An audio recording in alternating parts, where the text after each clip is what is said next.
Salut tout le monde, j'espère que vous allez bien. On se retrouve pour une vidéo achat manga avec plein de belles choses, mais surtout actuellement le manga le plus cher que j'ai acheté, qui n'est autre que Cobra aux éditions Isan Manga. Et cette édition-ci de Cobra, elle coûte 30 € et j'ai non pas acheté un volume, j'en ai pas acheté deux, mais j'en ai acheté 3. Vous vous doutez bien, mais au prix où ils sont vendus, il n'y a pas grand monde qui les achète. Et je me suis posé la question, vu le format du truc, je sais pas comment je le range dans ma collection. De toute ma mangatech, ça c'est l'étagère où je range mes plus grands formats. Comme vous pouvez le voir ici avec l'Attaque des Titans, l'édition colossale. Ça rentre limite, il n'y a même pas 1 cm d'espace. Et le problème, c'est que ces Cobras sont plus grands que l'Attaque des Titans. Donc ils rentrent actuellement dans aucune de mes étagères. La raison pourquoi je les ai pas achetés plus tôt, en fait c'est même pas une question d'argent. Le souci, c'est que je n'ai aucune idée de ce qu'il y a à l'intérieur. Ce qu'il faut savoir, c'est que la série Cobra est culte. Donc, on a eu le droit à plusieurs éditions de la série. La dernière en date, qui était celle de Black Box en 12 volumes. On est d'accord qu'il y a de belles couvertures, mais concrètement, les dessins à l'intérieur sont hyper rétro et ça reflète pas du tout ce qu'on peut voir sur la couverture. Et on a aussi aux éditions Taifu, et ça, ils sont beaucoup plus rares. C'est cette édition de Cobra là. Cette édition-ci de Cobra, elle est quasiment introuvable. Je sais même pas si c'est extrait de l'adaptation animée. Donc je vous pose la question, t'as un Cobra qui a été édité par Black Box Edition, t'en as un autre qui est édité par Taifu, et le troisième par Isan. Qu'est-ce qu'il y a à l'intérieur? J'aurais préféré le garder un peu sous blister parce qu'au vu du format, en fait la couverture serait très facilement. J'ouvre le tome 1, mais je laisse les autres sous blister parce que honnêtement, c'est quand même des volumes de collection. Au début, on a quelques illustrations, mais faut pas s'attendre à ce que ce soit aussi bien dessiné par la suite. Qu'est-ce qu'on a de beau à l'intérieur? J'en ai littéralement aucune idée. Et je suis un peu déçu, je sais pas. Qu'est-ce que c'est que ça? Il y a un sommaire, il y a quelque chose?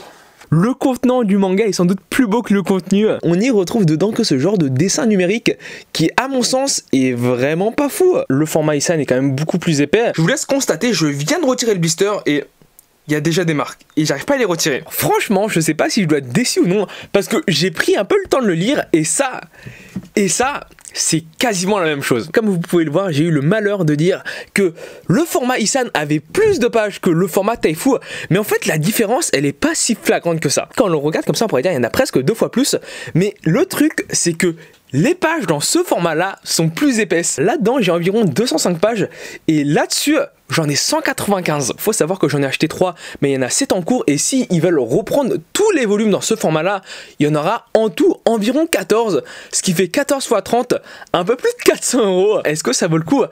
Je vais pas vous le cacher, je m'attendais à quand même un peu mieux. On continue ça avec les nouvelles séries qui vont rentrer dans ma collection et vous allez voir qu'il y en a quand même un bon paquet. Tout d'abord, celle dont j'ai le plus d'attente, La fille du temple au chat, les 3 premiers volumes. Si mes souvenirs sont bons, j'ai cru lire que ça venait de se finir au Japon en 8 volumes. Au vu de la couverture, moi je pensais que ça se rapprocherait de Flying Witch, mais en feuilletant le manga, je me suis rendu compte de 2 choses.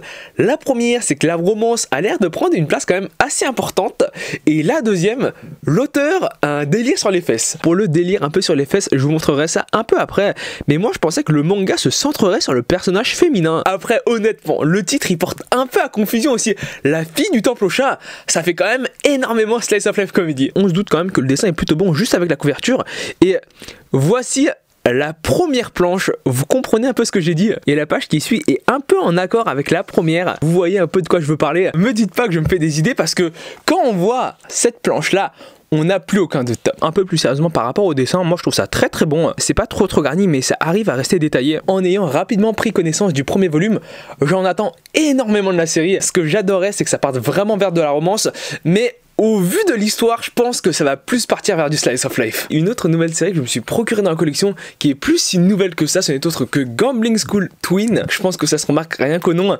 C'est l'unique spin-off de Gambling School. Maintenant que je les ai sous les mains, et je viens de le remarquer, mais en fait l'édition des 2 séries est identique. À la caméra, ça doit quand même assez mal se voir, mais il y a une texture sur la couverture qui est quand même assez rugueuse, et il y a exactement la même chose ici. Ça rajoute un peu du charme à la chose. Gambling School, le classique, je suis quand même assez loin dans l'histoire. Je crois que t'as 10-11 tomes actuellement en France, et j'en suis sans doute au 8-9e, alors que le Twin, j'ai lu aucun chapitre. La raison pourquoi je l'ai acheté est quand même assez claire.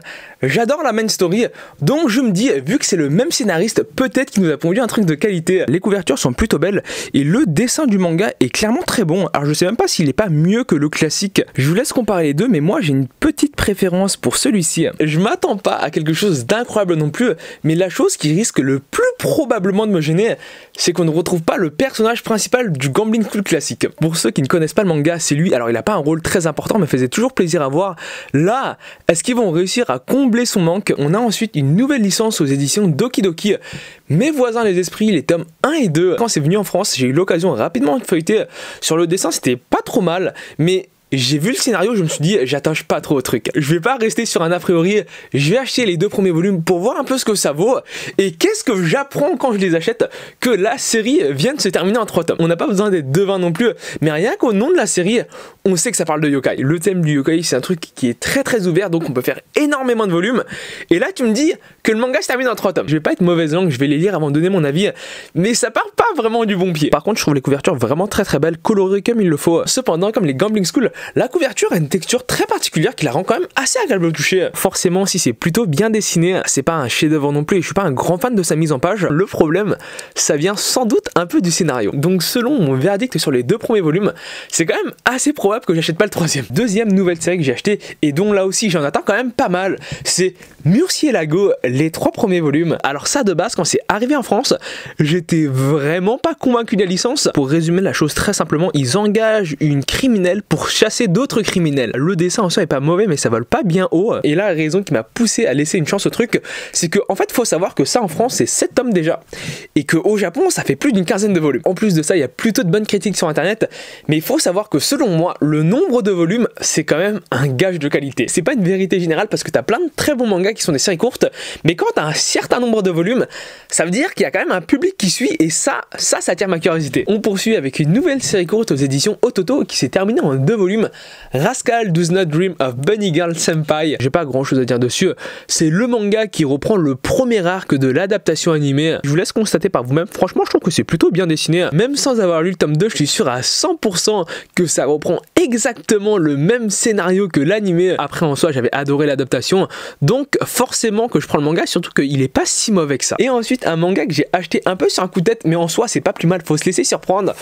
Born to Be Here, les tomes 1 et 2, ça se voit quand même pas mal sur les couvertures, mais littéralement tout ce que je connais du manga, c'est que ça nous parle d'une personne qui est entraînée dans le monde de la radio. J'ai déjà eu l'occasion de le feuilleter en librairie avant de l'acheter. Sur le dessin, c'est plutôt bon, il y a un style assez particulier. Je vous laisse vous faire une idée par vous-même. En plus de ça, pas plus tard qu'hier, j'ai vu qu'il y avait une adaptation animée. De temps en temps, faut se laisser surprendre et on se dira que c'est pas plus mal. Et la dernière nouvelle série que j'ai achetée, et ça avant que ça ne vienne en France, je ne connaissais pas du tout, c'est The Killer Inside aux éditions Kiyun. Comme vous pouvez le voir, le résumé est un peu long, mais si vous voulez, le père du personnage principal, c'est un psychopathe, et un jour, il se réveille en compagnie de la plus belle fille du lycée. C'est cette fameuse scène. Lui, c'est le fils du serial killer, et il ne sait pas pourquoi il se réveille à côté d'elle. Ça m'a l'air d'être un manga plein d'énigmes qui se résolvent comme un puzzle, mais sur le dessin, comme vous pouvez le voir, j'aime vraiment beaucoup. Faut pas s'attendre à un truc incroyable non plus. Il y a des belles planches, mais la plupart des scènes sont quand même assez moyennes. Après, les éditions Kiyun, ils te sortent des séries que personne ne connaît, et finalement, ça a du succès, donc pourquoi pas. Honnêtement, j'en attends pas grand chose, mais je pense que je pourrais être agréablement surpris. On s'attaque maintenant aux séries en cours, tout d'abord avec les volumes 35, 36 et 37 de Seven Deadly Sins. J'ai vraiment beaucoup de retard par rapport à la série, je dois être au tome 20-25. Pour vous dire, je lisais le manga avant que la saison 1 de l'adaptation animée arrivait, donc c'était il y a quand même assez longtemps. À l'époque, c'était vraiment un de mes coups de cœur, il faudrait juste que je le mette à jour. Et ce qui est assez drôle, c'est qu'il n'y a pas si longtemps de ça, il y a eu une annonce qui était faite comme quoi le manga allait se terminer. Finalement, ça s'était avéré être une blague, et je crois que ils ont annoncé que le manga allait se terminer. Finalement, peut-être que c'était pas une blague. Ensuite, j'ai acheté les volumes 3, 4 et 5 du manga A-Trail.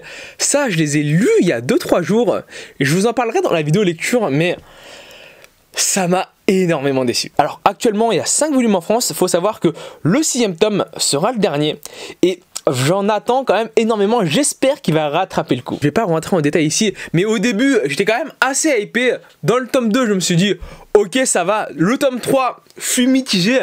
Les tomes 4 et 5, c'était vraiment pas bon. On poursuit avec 2 spin-offs d'un manga que vous connaissez forcément, L'Attaque des Titans Before the Fall, les tomes 14 et 17. C'est littéralement les 2 derniers volumes qui me manquaient parce que j'ai le 15 et j'ai le 16. Mais bon, je suis pas prêt de lire la série parce que je pense lire Before the Fall une fois que j'aurai terminé L'Attaque des Titans. Et L'Attaque des Titans, j'attends que le manga se termine. Donc, j'ai quand même un peu de marge. La prochaine série, alors si ce que m'a dit un abonné en commentaire il n'y a pas très longtemps de ça s'avère être vrai, je pense que je me serais jamais fait autant enfler. C'est le Requiem du Roi des Roses, les tomes 11 et 12. C'est écrit ici, ça se voit bien, Kyun Seinen. Maintenant que j'y pense, de toute manière, la question ne se pose même pas parce que Kyun ils font pas de shoujo. Et vous devez sans doute savoir que moi et les shoujo ça fait 2 à tel point que je n'ai jamais lu du début à la fin un seul volume de shoujo. C'est vrai, j'abuse un peu, j'ai dû en lire déjà 2-3 et en fait, il y a 2-3 semaines de ça, il y a un abonné qui m'a mis en commentaire. Alors je sais pas si c'est vrai ou c'est faux, mais généralement quand un abonné met quelque chose en commentaire, il faut que tu portes de l'attention. Le Requiem du Roi des Roses, c'est un shoujo. Si c'est le cas, et c'est très probable parce que ici j'ai déjà dit en vidéo, Aya Kano c'est une auteure de shoujo, ça voudrait dire que les éditions Kyun se sont dit c'est un shoujo mais on va le classer dans seinen parce que déjà de 1 on n'a pas de collection shoujo et de 2 ça ressemble un peu à un seinen. Le fait d'en parler en vidéo ça m'a motivé un peu, donc courant de la semaine j'attaque la série. Ensuite j'ai acheté une licence qui est quand même très connue, Fate Heavensfield. Là il n'y a pas de débat dessus, les films sont d'un niveau bien au-dessus des mangas. L'illustration sur la couverture est plutôt belle mais là il n'y a pas 5000 raisons pourquoi je les achète. Tout d'abord parce que c'est un Fate et ensuite parce que j'ai adoré l'adaptation au cinéma. Ça c'est une scène de combat, vous pouvez voir que c'est pas trop mal dessiné non plus, mais ça paraît un peu fade. C'est clairement pas folichon et en plus les volumes coûtent assez cher si je me trompe pas, c'est 8 € le tome au vu du format.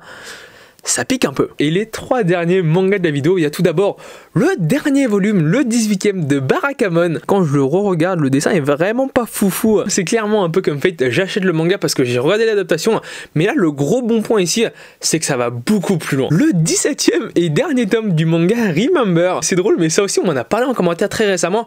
Alors, j'ai pas du tout commencé la série, j'en ai plutôt de bons retours, mais j'ai entendu déjà le scénario et je trouve ça plutôt léger. Et le dernier manga de la vidéo qui n'est autre que le 8e volume de Destopia. Ça pour vous dire, j'avais commencé la série en scan à l'époque, j'ai pas été convaincu.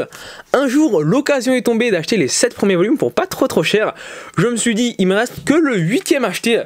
Entre les 7 premiers et le 8e, j'ai attendu un peu plus de 2 ans. Donc maintenant que j'ai la série intégrale, je vais enfin pouvoir boucler tout ça.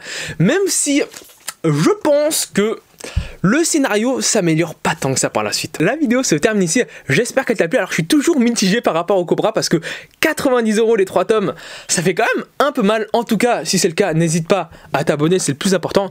N'hésite pas à laisser un pouce bleu, je te dis à la prochaine, salut!